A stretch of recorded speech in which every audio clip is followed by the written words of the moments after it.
E se eu te falasse que os irmãos Lumière não foram os inventores do cinema, mas que na verdade a ideia surgiu há muito tempo atrás com os Homens das Cavernas? E aí, galera, estamos de volta! Ai, foi muito bom. Oi, gente, aqui é a Mai. Calma aí, trovão de novo. Pode passar, meu amor. Ele dá um final assim. A garrafa. Tá, tudo bem, vamos lá. De novo. E aí, a galera, aqui é a Gigi. Mentira. E aí, galera, aqui é a Gi. Oi, gente, aqui é a Mai. Bem, vamos começar analisando a palavra cinema, que é a abreviação de cinematógrafo. Cine vem do grego e significa movimento, e ágrafo significa gravar. Assim, a gente tem movimento gravado. E é aí que voltamos a mais ou menos 12 mil anos atrás, quando os Homens das Cavernas desenhavam os animais com 8 patas para tentar representar o movimento. Depois de séculos passados, começamos a dar os pequenos passos em direção ao que conhecemos hoje como cinema. Foi no século XVIII, com a lanterna mágica, ou também conhecida como epidascópio, que funciona numa espécie de projetor constituído por uma câmara escura e um jogo de lentes. E é em 1829 que surge o Ixi, Maria, esses nomes até hoje. Fenacistoscópio, criado por... É difícil os nomes, por que o nome tão difícil? Credo. E é em 1829 que surgiu o Você consegue, amiga, você consegue. Fenacistoscópio, criado pelo físico belga Joseph Plateau. Eu acho que é assim o nome dele, posso ser errado, mas está na tela. Para provar a teoria da persistência na retina, fez o fenacistoscópio. Bem, essa teoria diz mais ou menos o seguinte: uma imagem permanece uma fração de segundos dentro da sua retina, e se colocarmos imagens paradas em sequência, teríamos a ilusão de movimento. Esse aparelho funciona com uma cartela redonda com desenhos colocados em posições pouco diferentes, e entre eles existiam essas pequenas frechinhas. Quando colocado na frente do espelho e girado, criava a ilusão de movimento. E foi com esse experimento que também descobriu que o número de imagens perfeito para criar um movimento eram de 16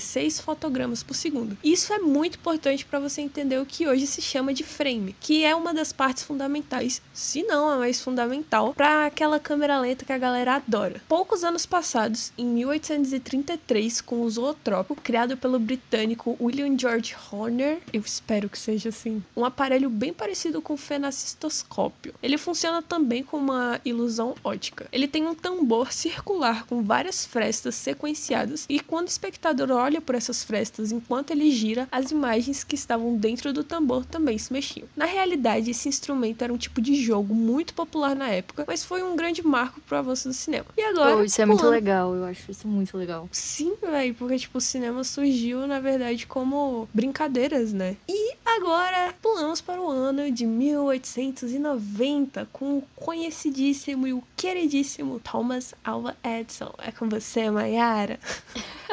Eu não aguento essa garota, cara. Então, gente, eu vou falar um pouco sobre o marco inicial da história do cinema. Quando surgiu o cinema, né? Essa é uma resposta que até o Google vai te dar diferentes respostas.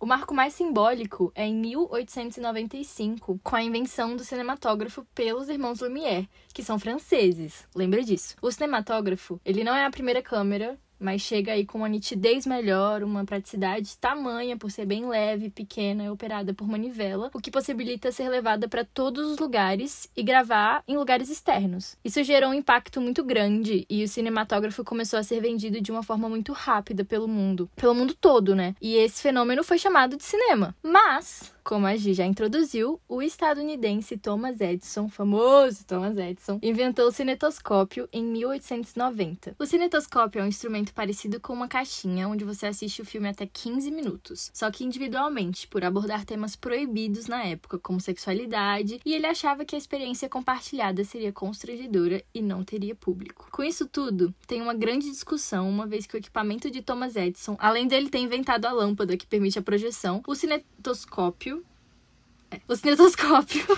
foi inventado primeiro do que o dos irmãos Lumière, que ficaram conhecidos como o pai do cinema, porque o equipamento deles, cinematógrafo, ficou mais popular e traz uma experiência cinematográfica mais parecida com o que temos hoje em dia, que é uma experiência compartilhada. Porém, muitos dizem que não merecem esse título, né? Que os irmãos Lumière não merecem esse título de pais do cinema, porque não necessariamente se preocupavam com a arte, e sim com a indústria, uma vez que o modelo de seus filmes era mais com fins de registro, com caráter cotidiano e documental. E o do Thomas Edison já te contava uma história e tinha esse caráter artístico. O fato dos irmãos Lumière ter vendido muito também e feito muito sucesso é que eles vendiam para operadores treinados. Então sempre as imagens iriam ficar com qualidade e você ia gostar do resultado. Então, isso foi uma estratégia que eles usaram também. É muito, muito louco isso, velho. Você só podia comprar se o cara tinha que vir contigo pra gravar. Olha que palhaçada. E 6 meses depois do cinematógrafo surgir, o Brasil copiou. E é um equipamento chamado omniógrafo. E é isso, mas eu acho assim, mais que justo, né? Se você não consegue comprar, você faz o seu. Só acho que poderia ser um nome mais fácil, né?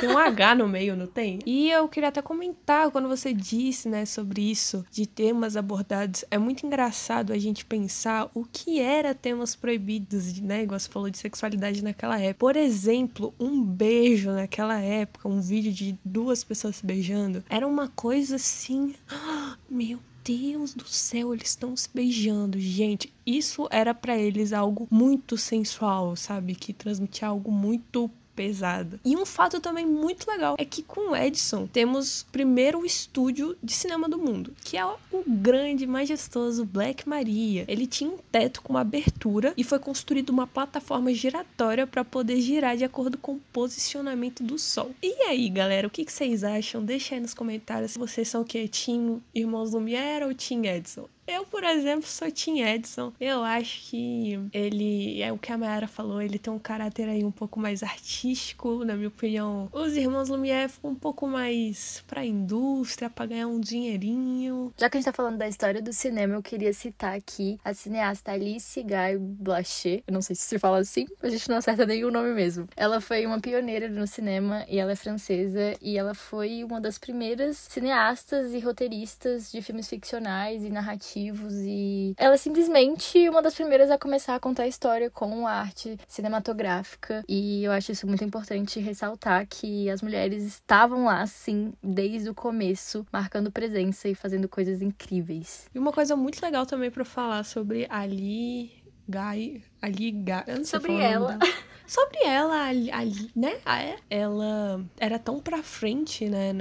Na época dela, assim, num momento que as mulheres ainda eram muito proibidas de fazer muita coisa. Em 1907, ela se demitiu da Gaumont e se mudou pros Estados Unidos com o marido dela, um babacão, não gosto. E ela formou a própria... Gente, ela fundou a própria empresa chamada Solax. Braba demais. E deu certo.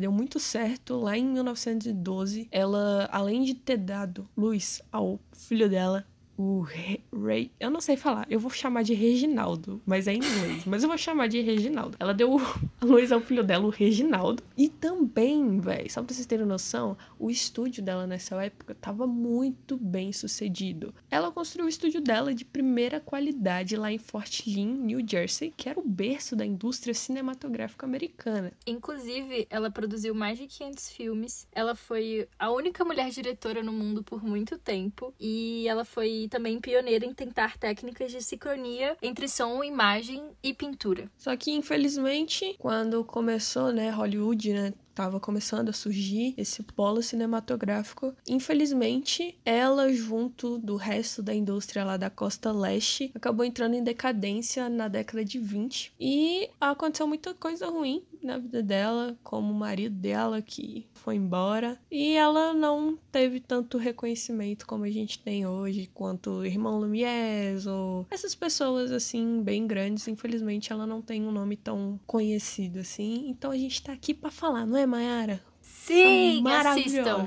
Tem um filme chamado Fada dos Repolhos. Assistam. Assistam, é muito louco, velho. Muito louco. Vai estar passando aí, na real.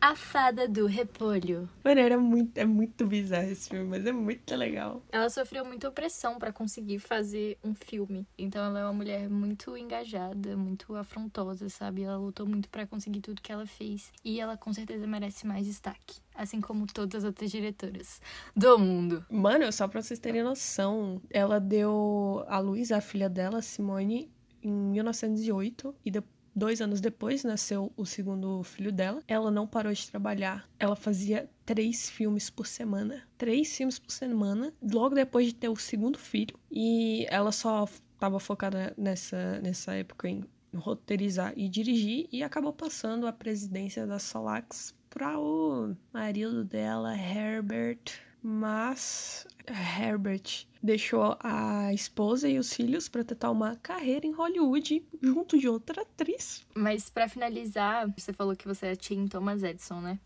Eu sou Team Thomas Edison. Eu também sou Team Thomas Edison, porque justamente pela mesma coisa da preocupação com a arte, né? Já que os irmãos Lumière é mais o mercado mesmo, mais vender e a indústria. Mas sou muito grata aos irmãos Lumière. Inclusive, quando eu tava lá em Los Angeles e eu tava passando na Calçada da Fama e tem a estrelinha lá deles, eu fiquei... Tirei uma foto, vou botar a foto aqui. Então, assim, óbvio que eu sou grata, né? Porque isso faz parte da história do cinema e faz parte pra gente ter o que a gente tem hoje. Inclusive, lá nos Estados Unidos, se você falar que os irmãos Lumière criaram o cinema, você vai apanhar. Brincadeira. Mas eles não gostam muito dos irmãos Lumière terem essa fama de pai do cinema, porque o Thomas Edison é estadunidense e ele teve uma grande influência pra criação de Hollywood. E porque o equipamento dele veio primeiro, né? Então, lá você aprende que o Thomas Edison foi o fundador do cinema. Aqui no Brasil, pelo menos na faculdade, eu aprendi que os irmãos Lumière foram. E óbvio que foi destacado que é um marco mais simbólico do que qualquer outra coisa. Até porque a linguagem audiovisual foi sendo feita com os tempos aí, a cada medida que cada diretor e artista ia lá e experimentava e criava uma coisa nova. Mas eu acho interessante isso, sabe? Porque lá você aprende que é o Thomas Edison e pronto, acabou. E aqui eles explicam essa dualidade, mas batendo o martelo mais pros irmãos Lumière. É porque também depende de cada faculdade, né? E cada professor. Mas a gente, pelo menos, aprendeu, tipo, desde muito tempo atrás, com esses jogos físicos, né? Que a gente explicou aí, desses antes ainda do Thomas Edison. Explicou sobre o Thomas Edison e também explicou sobre os irmãos Lumière, mais, obviamente, falando. Então, gente, os irmãos Lumière é o seguinte, capitalismo, né? Então, vamos dizer que é, né? Mas não é. Termina aqui, Mayara. É com você. Mayara sumiu. Mayara. Ih, rapaz. Mayara sumiu. Mayara sumiu. Gente, tá chovendo. Tá chovendo e a Giovana caiu. Ai. Eu tô sem internet. Eu não sei o que ela tá fazendo agora. Ih, gente. Giovana! Você vai Ué, escutar Mayara, isso depois minha e vai filha, dar será que muita acabou pala, a eu luz da acho. casa dela? Oi. É isso que eu tô fazendo enquanto você vai. provavelmente está perguntando o que aconteceu comigo. Amiga. Gente, Mayara sumiu aqui. A gente tava gravando, não sei o que pode ter acontecido. Capaz de ter acabado. Alô? Gente, Mayara não responde. Oi! Mai? Você tá me ouvindo? Tô! Uai, e você não tá falando? Tô! Uai, não te escuto. Eu vou chorar. Não te escuto. Gente, tá Ai, proibido vou gravar chorar. vídeo hoje, não é possível. Mayara saiu da reunião. Tá Nossa, veio proibido, isso você não dramático, tem noção desde o início. Ai, ai, ai. Uma complicação pra conseguir Entrar gravar de novo. um vídeo. Só um momento não, meu filho. Eu tô no meio de uma gravação, internet. Ei, que é isso? Oi? Gente, Mayara tá de volta. Então é isso, galera. Eu espero que vocês tenham aprendido um pouquinho sobre a história do cinema. É uma das matérias que eu mais gostei de fazer, então com certeza foi um dos vídeos que eu mais gostei de fazer também. É, gente, é isso. Eu também faço as minhas palavras, as minhas também. As palavras da Mayara eu faço. O que a Mayara falou, eu também concordo. Cara, a gente não tem uma oratória nenhuma. boa, Não. assim. Lembra, deixar o like, de se inscrever, comentar. Comente aí, você é Team Edson ou você é Team Lumière? Deixa nos comentários. Ligar o sininho pra você sempre receber vídeo novo e aprender cada vez mais sobre cinema, se você quando tiver conseguir entender alguma coisa que a gente fala nesse vídeo. E compartilhar aí com a gente seus pensamentos, seus comentários. E é isso, gente. Um beijo. Até a próxima. Beijo!